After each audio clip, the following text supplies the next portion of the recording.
Maka heboh juga hamilnya kadada lakinya. Tapi Allah yang menentukan. Di dalam dunia ini jangan nang kada abah hamil melahirkan, nang kadada mama kadada abah toh lahir ke dunia. Siapa nang kadada abah kadada mama? Hah?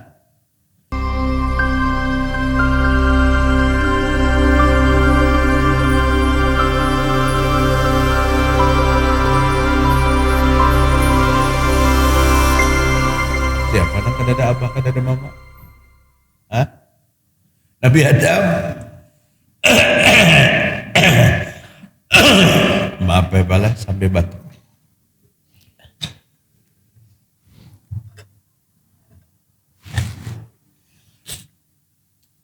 Kemudian wa ambataha nabatan hasanah wa kaffalaha Zakaria. Nabi Zakaria memelihara merawat saudaranya. Kullama dakhala 'alaiha Zakaria al-mihrab. Setiap Nabi Zakaria masuk ke dalam mihrab, tadi kita bicara tempat ibadah kan. Mihrabnya Maryam, tempat ibadahnya Maryam. Wajada 'indaha rizqa. Nabi Zakaria melihat di higa Maryam itu banyak makanan-makanan nyaman. Buah-buahan manis. Nabi Zakaria bingung, sidin kada pernah memberi, kada pernah maantari ke situ. Qala ya Maryamu anna laki hadza. Maryam, di mana datangnya nih? Anggur, apel, macam-macam nih, di mana datangnya? Qalat huwa min indillah. Maryam berkata, kakakku, saudaraku, ini datang dari Allah Subhanahu wa ta'ala. Ini Allah yang memberi rezeki. Inna Allah yarzuqu man yasha'u bighairi hisab. Allah memberikan rezeki kepada orang yang dia kehendaki dengan tanpa ada perhitungan, tanpa ada hisab. Ini apa ngarannya Pak? Mukjizat namanya. Karena Maryam bukan ini karomat namanya. Karena Maryam bukan nabi dan sanaknya nabi. Nabi Zakaria kemanakannya Nabi Yahya. Maryamnya tidak nabi tapi seorang solehah. Sesuatu yang menyalahi adat Allah berikan kepada orang yang taat, itu nangaran karomat. Jadi Al-Quran itu berbicara tentang karomat itu. Om Bonikam itu kada percaya pengeluar karamat, kada percaya. Kita percaya. Ini nangaran karomat. Allah menceritakan satu kemuliaan yang diberikan kepada Maryam. Nang maantari kadada, Nabi Zakaria bingung nih, makanan nang nyaman-nyaman, buah nang nyaman-nyaman ini dari mana? Wahai Maryam, dari Allah, kata Maryam. Ini karamat nang kita yakini, nang kita bawa, kita kisahkan ke sana ke sini. Jangan nang dikisahkan tuh kisah malakal maut bakal lahilon. Syekh Abdul Qadir Jalani sampai ditempeleng Syekh Abdul Qadir Jalani malakal maut. Kenapa? Karena malakal maut mencabut nyawa istri dari santri kesayangannya. Lebih baik mengesahkan si kecil anak nakal. Itu kan kisah kekanakan. Ini dongeng nang merusak akidah kalau kayak ini. Nang mendengarna unggut-unggut mantap benar. Nabi aja kada menggawe nang kayak ini. Nabi aja. Boleh bicara keramat tapi jangan nang mengeramput nang diceritakan. Wa huzzi ilaiki bi jiz'in nakhlah, kata Nabi. Kata Allah Ta'ala, Maryam tuh goyang pohon kurma, tuh sakit, nanti akan jatuh rotoban jemiah. Kurma yang sepanggal masak, sepanggal mantap. Memasak separuh tuh orang Banjar membedakan apa? Hah? Mangkal. Kau goyang itu pohon kurma, jatuhan kurma mangkal, makan. Diguyang oleh Maryam, ditampuk oleh Maryam, mengguyang pohon kurma kada kawa. Maka jatuhlah kurma untuk dimakan, rutoh, mangkal kurmanya. Itu apa ngarannya? Karomat itu, karomat. Amun kita bakal ramat jopang nang diguyang kastela, nah kawa diguyang, kadinya bakal ramat tuh, pohonnya lemah. Kalau nya kurma nang diguyang, nah ini bujur-bujur karamat. Jadi bahari dikisahkan oleh guru kami, seorang Arab berpetualangan di padang pasir, kelelahan, akhirnya berbaring di bawah pohon kurma. Parut sedang lapar, haus sedang dahaga, melihat kurma masak-masak di atas pohon. Kada kawa kurma tinggi, naikinya ngalih. Lalu si Arab padang pasir ini berkata, ya Allah, biar itu kada adil. Kada adil ya Allah. Ganalnya pohon kurma nih, buahnya nak ininya nah, halus. Pohon semangka diinjak-injak hancur, buahnya saling ganalan. Harusnya buah semangka di atas kurma, buah kurma di bawah semangka. Benih benak hatinya berkata seperti itu. Allah uji, ribut angin. Angin ribut. Imbah angin ribut, kurma masak guguran. Gugur di atas kepalanya, di atas hidungnya, di atas awaknya. Ya Allah, adil pian ya Allah, adil pian. Tadi kan adil, pian adil. Coba jika buah kurma nang kayak semangka, hancur maulun, guguran. Iman kita tuh kayak itu Pak. Pada kondisi kita diuntungkan, kuat beriman. Apabila kondisi kita kada diuntungkan, kada kuat beriman. Kada kuat beriman. Artinya seyogianya iman kita tuh istiqomah dalam kondisi apapun. Ayat dibaca oleh imam kita tadi luar biasa. Pada rakaat pertama bercerita tentang sekat yang tebal antara muslim dan kafir. Rakaat kedua berbicara tentang warisan. Itulah nikmatnya Al-Quran. Innal ladzina qalu innallaha huwal masih ibnu Maryam, innal ladzina kafaru innallaha huwal masih ibnu Maryam. Sesungguhnya telah kafir orang yang berkata Allah itu Isa anak Maryam. Kafir kata Allah Ta'ala. Ayat 72 itu. Ayat 73, laqad kafara, bukan innallah. Laqad kafara alladzina qalu innallaha thalithu thalatha. Lain ayat yang dibaca tapi mirip dengan ceritanya seperti itu. Sungguh kafir orang yang berkata sesungguhnya Allah salisu salasa, bagian daripada 3 orang. Trinitas. Satu bagian Allah Ta'ala. Kafir kata Allah Ta'ala. Laqad kafara alladzina qalu innallaha huwal masih ibnu Maryam. Sungguh telah kafir orang yang berkata sesungguhnya Allah itu adalah Al-Masih. Wa qala apa kata Nabi Isa? A'budullah rabbi wa rabbukum. Ya Bani Israel, wahai Bani Israel, sembahlah Allah Ta'ala. Allah Ta'ala itu Tuhanku dan Tuhan kalian. Aku bukan Tuhan. Aku bukan Tuhan. Bapak, ini pencerahan besar terhadap keyakinan kita. Yang rancak bepender, agama itu sama aja di dunia ini. Ada sekat tebal yang kada boleh ditembus tentang keyakinan. Tentang keyakinan di mana sama jika sama itu insya Allah dalam satu rumah bisa sampai 5 agama.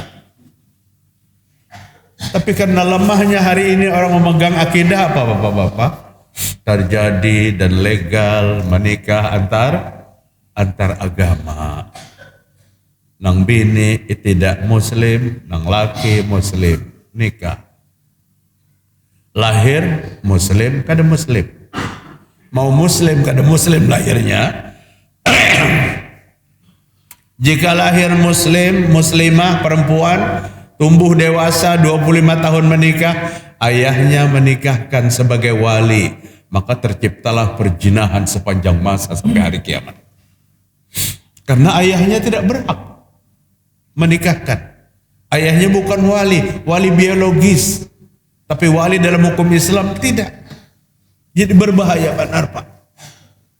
Ini kita takutan pulang mendengar pacangan disetujui pulang, perkawinan sesama jenis kayak apa negeri kita. Apa yang Allah timpakan pada sebuah negeri jika apa yang dilakukan pelanggaran dan tidak ada hentinya pelanggaran. Mudahan Allah mengirimkan pemimpin yang beriman dalam kita, yang mampu membimbing kita kepada apa? Kepada jalan Allah. Bahari itu kayak apa? Ada kesesatan, pemimpinnya beriman. Nabi pemimpin pertama, imbah Nabi Abu Bakar pemimpin kedua. Khalifah yang kedua. Iman sidin itu ditimbang oleh iman kita sebanjaran seduniaan. Kada menyamai kecuali Nabi Muhammad SAW. Luar biasa. 2 tahun lebih Abu Bakar menjadi khalifah, turun Umar bin Khattab, seorang pemimpin yang luar biasa tegasnya. Luar biasa tegasnya. Pada saat seseorang melaporkan kepada Umar bahwa anaknya telah menegak minuman keras, pada saat itu Umar sudah memberlakukan bahwa minuman keras itu tidak boleh dilakukan. Sampai berita kepada Umar, anaknya mabuk. Umar mengirim surat kepada Gubernur Amr bin As waktu itu yang ada di Mesir kalau tidak salah, untuk menghukum anaknya di hadapan lapangan terbuka. Hukumannya kan cambuk. Di hadapan lapangan terbuka, berita sampai kepada Khalifah Umar di Madinah bahwa gubernur menghukumnya di tempat yang tidak ditonton oleh manusia banyak. Maka gubernurnya dipecatnya dan dia suruh anaknya datang ke Madinah, tidak boleh menundukkan kepala. Membawa aib yang besar sampai ke pusat pemerintahan. Umar yang menghukumnya di hadapan rakyat banyak. Keadilannya itu luar biasa. Pemimpin bahari itu anak apabila salah. Namun wahini kan anak, namun kawata menyambung pang. Ya kan? Mun kada anak bini nang menyambung. Bapak-bapak kada ada bicara politik kita. Nah, biar jauh-jauh biar apa pulang jar Ustaz itu kada. Islam iman tadi ulun tertarik benar ayat dibaca oleh imam tadi. Ada sekat nang kada kau ditembus di antara keyakinan kita ini. Jangan pernah berkata agama itu sama, apalagi sama baiknya. Mereka yang memiliki agama lain silakan mereka berkata. Tapi kita sebagai seorang muslim kada boleh berkata kayak itu. Tapi kita memikirkan hari ini Bapak, keislaman di negeri ini luar biasa. Masjid terbesar Istiqlal, kebanggaan kita, menyelenggarakan pengkaderan ulama Masjid Istiqlal Jakarta. Bersejarah, Istiqlal itu pernah ada kemerdekaan, maka namanya Istiqlal. Tercoreng Pak hari ini karena pengkaderan ulama di Istiqlal. Pembicaranya salah satu orang Zionis. Hendak dibawa kemana agama kita? Kalau mendidik ulama-ulama adalah Yahudi. Toleran? Tidak ada toleran dalam keyakinan. Tidak ada toleran dalam keyakinan. Ini beberapa hari ini makin sedih kita melihat keadaan hancurnya di Gaza. Umat Islam tumbang-lumbang ke sana ke sini. Dibombardir. Dunia seolah-olah buta dan tuli. Kemana kita? Tak ada kepada Allah Ta'ala. Di malam hari pintakan saudara kita. Kenapa memikirkan di sana di sini aja kada beres? Itu orang yang pikirannya buntu. Islam itu bersaudara. Kita merdeka yang mulai mengucapkan pertama kali selamat atas kemerdekaan kita siapa? Palestina yang sampai hari ini kada merdeka-merdeka. Kita sudah menikmati 70 sekian tahun kemerdekaan. Palestina yang menyatakan dukungan atas kemerdekaan Indonesia belum merdeka-merdeka. Bahkan tanah leluhurnya, tanah peninggalannya satu persatu dikakat oleh Zionis Israel itu. Bahasa Banjar aja mengangkat tanah tuh. Iya bukan Israel tuh. Di orang diambil arti mengangkat tuh. Di orang diambil. Bapak-bapak hadirin rahimakumullah. Kembali kita kepada tema kita. Di mana aja sampai waktu sholat, sholatlah sekalipun sujud di atas bumi Allah. Karena bumi Allah itu tempat sujud. Dua orang sahabat sholat dengan tayamum karena air kededa. Di padang pasir yang tandus, satu menjadi imam, satu menjadi makmum. Apabila makmum satu berarti makmumnya berdampingan dengan imam, kayak itu kan? Ini di Banjar masih belum tak haji kayak piatnya kayak ini. Satukah makmumnya tetap di belakang. Maka begitu datang tapuk melapuk belakang imam. Allahu Akbar. Imam bagus isyaratkan kawainya supaya maju ke depan. Turunkan tangan imam. Ya imam. Tapi kan usah berpaling pun imam. Sini. Bebatalan jadinya. Boleh. Karena makmum yang satu itu berdampingan. Jabir bin Abdullah menjadi makmum Nabi. Datang Jabbar bin Sakhar. Jabbar kayak apa tuh lah. Maka Jabir sebelah kanan. Jabbar datang belakangan hendak umpat jauh sholat. Maka Jabbar berdiri sebelah kiri. Allahu Akbar. Jadi bertiga nih bertiga. Dan ini kadang-kadang kayak piatnya kayak ini. Maka Nabi mengulurkan dua tangannya. Nabi tekan dua sahabatnya ke belakang, begamat. Artinya, amun bahasa kita, tapi kan disuarakan Nabi, amun makmum berdua, ente ke belakangan. Mundur ke belakang dua sahabatnya. Itu kefiat namanya. Dua sahabat berdampingan, sholatnya di atas padang pasir. Selesai sholat, teruskan perjalanan.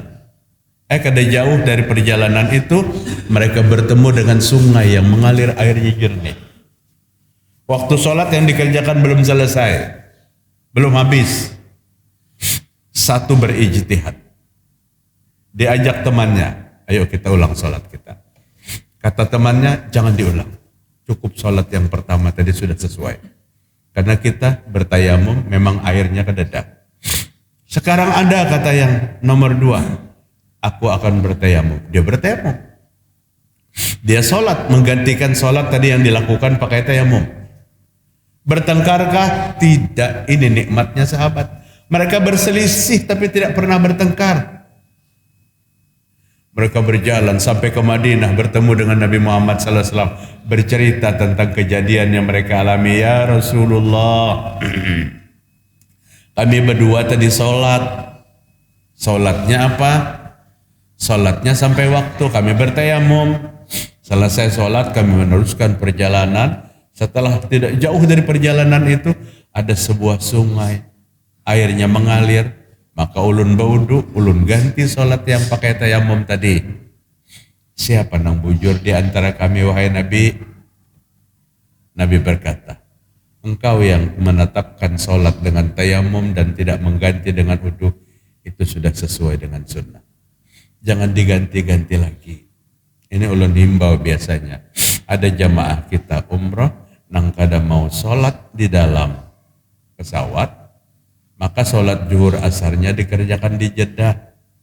Padahal waktu itu imbah Isa. Di mana rumusnya imbah Isa mengangkat tangan sholat zuhur lawan asar? Zuhur asar ya di waktu zuhur atau di waktu asar. Sampai ke Jeddah habis Isa, kerjakan sholat maghrib lawan Isa. Pak, kada sholat kah? Kada setah. Sholat di pesawat ini kan menghormati waktu aja. Ulun cari juga rumus ke sana sini nang sholat menghormati waktu tuh kada kau dapat ulun. Kada kau dapat. Ujian Nabi, kau yang tidak wudu lagi dan tidak sholat Nabi sudah sesuai dengan sunnah. Kecewakah nang mau ulangi? Tidak. Itu ditambahi Allah Ta'ala lagi satu pahala. Karena kan sholatnya 2 kali. Itu Nabi itu. Apabila Nabi menjawab itu menyenangkan semua yang menerima. Tapi dengan apa? Dengan ketentuan syariat. Artinya yang harus kita pakai. Apabila kita bertayamum dan kita tidak ada air, kada perlu diulang lagi sholatnya setelah itu. Oh, Pak Hadian rahimakumullah. Berbunyi kah tadi? Aja sebuting lagi supaya kita langsung sholat isyraq aja. Sebuting lagi. Wa uhillat lil maghanim. Kepadaku dihalalkan harta rampasan perang. Dan kepada Nabi yang sebelumnya tidak dihalalkan. Kepadaku dihalalkan harta ghanimah. Maka di waktu perang Badar itu harta ghanimah banyak didapatkan. Perang perdana. Yas'alunaka 'anil anfal qulil anfalu lillahi war rasul, ayat 1 surah Al-Anfal. Jika kamu ditanya tentang harta rampasan perang, katakan harta rampasan perang itu adalah milik Allah dan Rasul. Allah dan Rasul membaginya. Sahabat mendengarkan itu, iya, kada protes. Mereka percaya dengan Al-Quran.